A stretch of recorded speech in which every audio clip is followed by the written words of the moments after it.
Hello friends, आज का हमारा टॉपिक है एंजाइम्स में नॉमेनक्लेचर एंड क्लासिफिकेशन। तो हम एंजाइम को उनका नाम कैसे रखते हैं और उनको कितने टाइप्स में हम मेजर क्लासिफिकेशन कर सकते हैं। तो पहले एंजाइम्स का नाम का कोई ऐसा कोई ऐसा यू कैन से आर्बिट्ररी रख देते थे, कोई ऐसा स्पेशल प्रोसेस नहीं था जिससे कि हम एंजाइम को स्पेसिफिक नाम उनका रखते थे। ठीक है, जैसे कि पहले क्या होता, सब्सट्रेट क्या है उसके बेसिस पे हम एंजाइम का नाम रख देते थे। जैसे कि जो एंजाइम सुक्रोज के ऊपर काम कर रहे हैं उनको हम सुक्रेज बोल देते थे, जो प्रोटीन के ऊपर काम कर रहे हैं उन्हें हम प्रोटीएज बोल देते थे, जो लिपिड्स के ऊपर काम कर रहे हैं उन्हें हम लाइपेजेस बोल देते थे, है ना। तो कोई जिस सबस्ट्रेट के ऊपर जो एंजाइम काम कर रहा है उसी सबस्ट्रेट से उनका नाम हम डिराइव कर देते थे। फिर कुछ एंजाइम्स का नाम हम उनके सोर्सेस के ऊपर रखते थे। जैसे कि अगर पपाया से हमें एंजाइम मिल रहा है तो हम उसको बोलते हैं, अभी भी हम उसको पैपिन नाम से ही जानते हैं। या फिर पाइनएप्पल से अगर हमें एंजाइम मिल रहा है तो हम जो हमें एंजाइम मिला पाइनएप्पल से उसे हमने ब्रोमिएलिन बोला, क्योंकि पाइनएप्पल आपको पता है कि ब्रोमेलेशी फैमिली से डिपेंड करता है। ठीक है, तो या तो हम उसके सबस्ट्रेट के ऊपर नाम रखते थे, जैसे मैंने बताया सुक्रेज, प्रोटीएज, लाइपेज, या फिर जहाँ से वो हमें उनका सोर्स ऑफ ओरिजिन है या हमें जहाँ से मिल रहे हैं। ठीक है, कुछ एंजाइम्स ऐसे थे कि उनके नाम से अगर मैं खैर आपको तो अभी पता ही होगा क्योंकि इतना तो एक्सपेक्ट करते ही हैं कि जैसे टाइलिन है, ठीक है, सलाइवरी अमाइलेज, या फिर पेप्सिन है या ट्रिप्सिन है। तो ये अगर मैं किसी जिसको ये ना पता हो कि किसके ऊपर काम करते हैं तो अगर ऐसे ही नाम दे दूं तो इससे आप बता नहीं सकते हैं कि इनका ये इंडिकेट नहीं करते कि इनका एक्शन क्या होगा। तो कुछ एंजाइम्स ऐसे थे जिनको आप उनका अगर ऐसे नाम उनके रख दिए गए जो कि उनका जो एक्शन है उसको वो बिल्कुल भी इंडिकेट नहीं करते हैं। लेकिन कुछ एंजाइम के नाम ऐसे भी हैं जैसे कि डीएनए पॉलीमरेज। अब इसको नाम जिसको पता बायोलॉजी पता भी ना हो वो भी इस नाम को देख के समझ जाएगा कि डीएनए का पॉलीमराइजेशन ये करता है एंजाइम। ठीक है, तो ये इसके स्पेसिफिक एक्शन को इंडिकेट करते हैं। ठीक है, तो कोई मतलब कि कोई कोड नहीं था, कोई मेथड नहीं था और आर्बिट्ररी पहले नाम रख देते थे। लेकिन अभी क्या है कि इंटरनेशनल कोड बना दिए गए हैं जिसके हिसाब से, जिसके अकॉर्डिंग एंजाइम्स का नॉमेनक्लेचर होता है। तो इससे क्या होता है, एक तो यूनिफॉर्मिटी बनी रहती है, दूसरा साइंटिफिक कम्युनिकेशन ईजी हो जाता है। क्योंकि अगर मैं कोई इंडिया में कोई नाम रखा किसी एंजाइम का और बाहर दूसरी कंट्री में कुछ और रखा तो एक क्या रहेगा, यूनिफॉर्मिटी नहीं रहेगी और हम लोग अपनी बात उन तक नहीं या उनकी बात हम तक हम एग्जैक्टली हम नहीं समझ पाएंगे। ठीक है, तो ये दो चीज़ों के लिए, ताकि यूनिफॉर्मिटी रहे और साइंटिफिक कम्युनिकेशन इजी हो, तो इंटरनेशनल कोड बनाया गया ताकि एंजाइम का नॉमेनक्लेचर किया जा सके। इसमें दो चीज़ें इंपॉर्टेंट है। पहला तो ये है कि जो एंजाइम है उसका जो नाम है उसके एंड में लगेगा ASE। ठीक है, और दूसरा ये है कि जो एंजाइम का नाम होगा उसके दो पार्ट होंगे। ठीक है, तो जो पहला पार्ट होगा वो इंडिकेट करेगा वो किस किस सबस्ट्रेट्स में काम कर रहा है। ठीक है, यानी उसके सबस्ट्रेट क्या क्या हैं। और दूसरा जो पार्ट होगा एंजाइम के नाम का वो ये बताएगा कि वो कौन सी रिएक्शन कैटालाइज कर रहा है। ठीक है, जैसे अगर मैं इसको ध्यान में रखते हुए फिर अगर आप इसको देखेंगे, इस एंजाइम को ग्लूटामेट पाइरुवेट ट्रांस अमाइनेज। ठीक है, तो यहाँ दोनों ही चीज़ें देखी हैं। पहला कि एंजाइम का नाम एंड में ASE से एंड हो रहा है, और दूसरा कि जो ये नाम है इसमें दो चीज़ें हैं। पहला पार्ट सबस्ट्रेट बता रहा है जिस पर ये एंजाइम काम करेगा, यानी ग्लूटामेट पर और पायरूवेट पर, और दूसरा पार्ट है एंजाइम का नाम का, वो क्या बताएगा कि वो कौन सी रिएक्शन कैटालाइज कर रहा है। तो कौन सी रिएक्शन कैटालाइज कर रहा है? ट्रांस अमाइनेज, यानी अमाइनो ग्रुप को ट्रांसफ़र करने की। तो ये जो एंजाइम है, इस एंजाइम का क्या काम है कि ये ग्लूटामेट से पायरूवेट में अमाइनो ग्रुप को ट्रांसफ़र करता है। ठीक है, तो ये छोटा सा था नोमेनक्लेचर। अब देखते हैं एंजाइम्स का क्लासिफिकेशन। तो एंजाइम्स को ब्रॉडली हम 6 कैटेगरी में डिवाइड करते हैं ऑन द बेसिस ऑफ क्या, कि वो कौन सी रिएक्शन, केमिकल रिएक्शन कैटालाइज कर रहे हैं। तो पहले हैं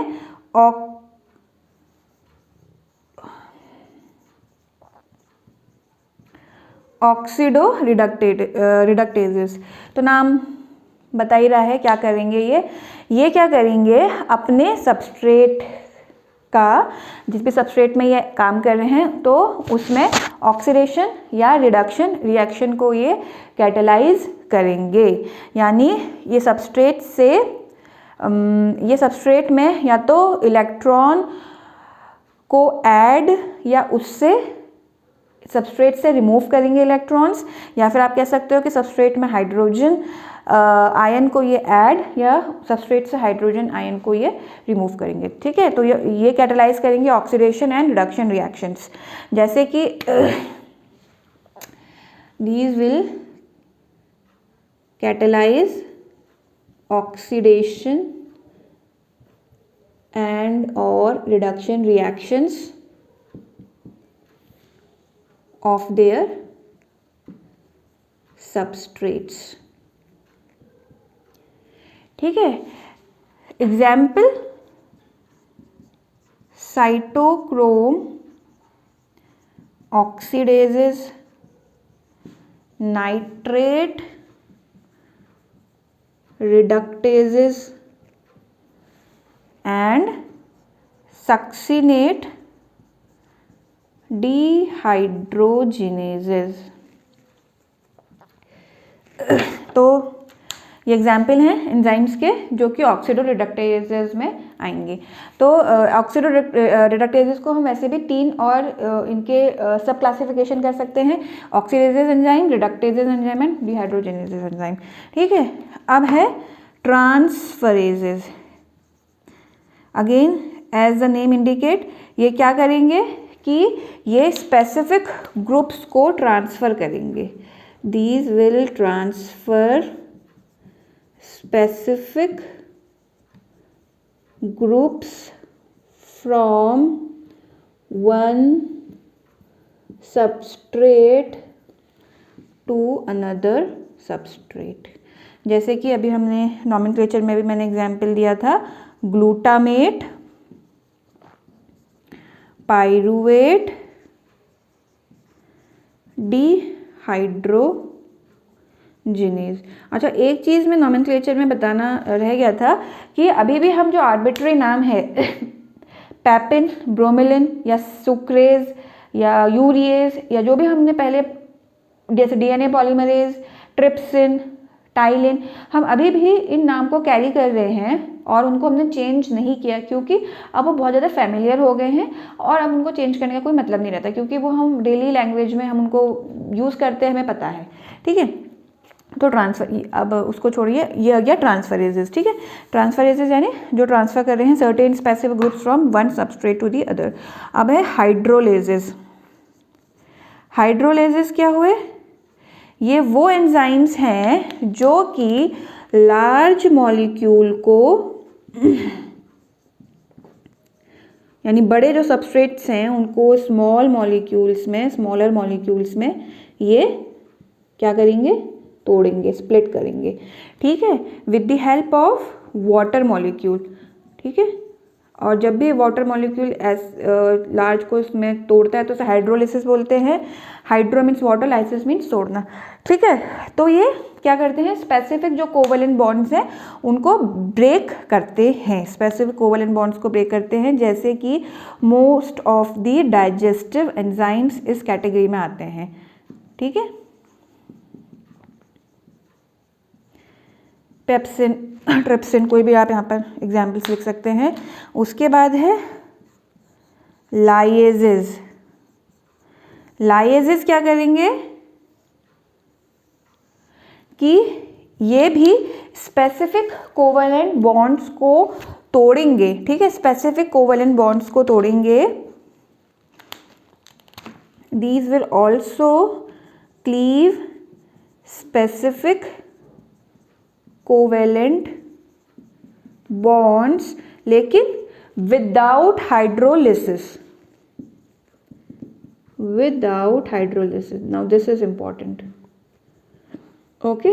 सो these will also cleave the specific covalent bonds, और जो ग्रुप्स हैं, अनवांटेड ग्रुप्स हैं, उनको वहाँ पर से हटाएंगे ताकि रिएक्शन को वो आगे बढ़ा सके, लेकिन विदाउट हाइड्रोलिसिस, ठीक है। तो जैसे कि एग्जाम्पल देखिए,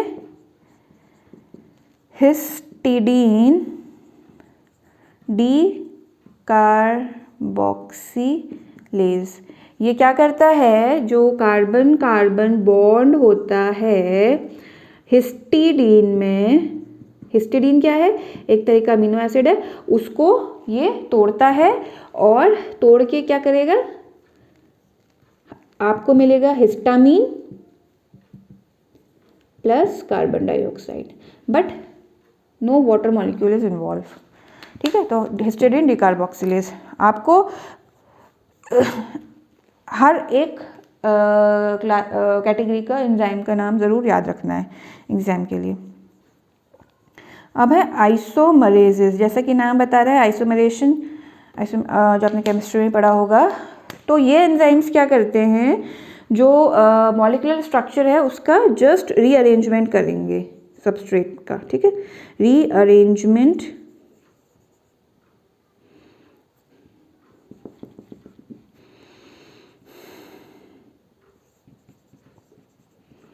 of molecular structure to form isomers, ठीक है। जैसे example phosphohexose isomerase. Phosphohexose isomerase क्या करता है, ये एंजाइम जो है, this enzyme phosphohexose isomerase change करता है glucose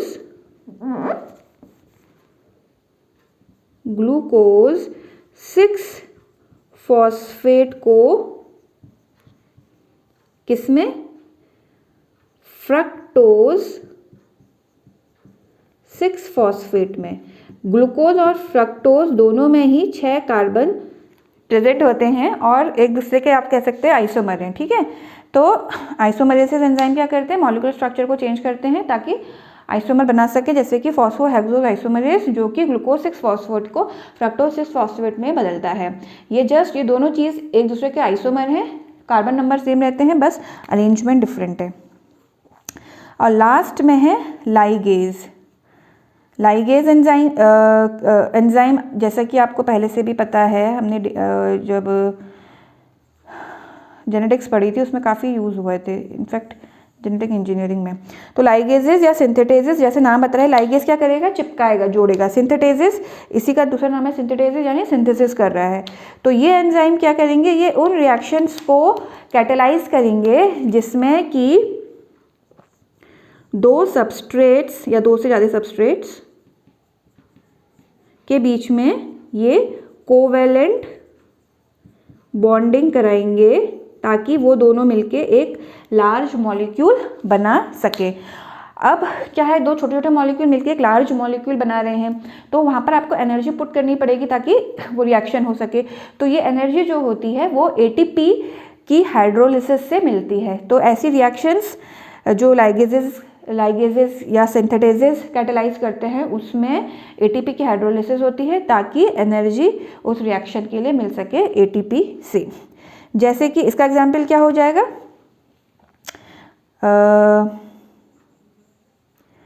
pyruvate plus carbon dioxide, दो अलग अलग छोटे छोटे सबस्ट्रेट्स हैं।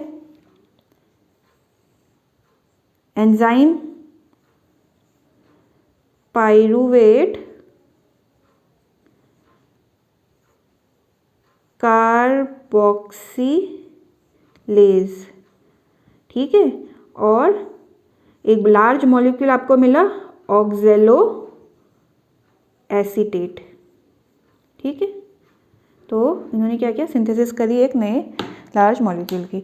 तो ये हैं एंजाइम्स 6 टाइप के, oxidoreductases, transferases, hydrolases, lyases, isomerases and ligases and synthetases. Okay, so अगर ये समझ आया होगा तो प्लीज़ इस लेक्चर को लाइक शेयर एंड सब्सक्राइब करिएगा। Thank you.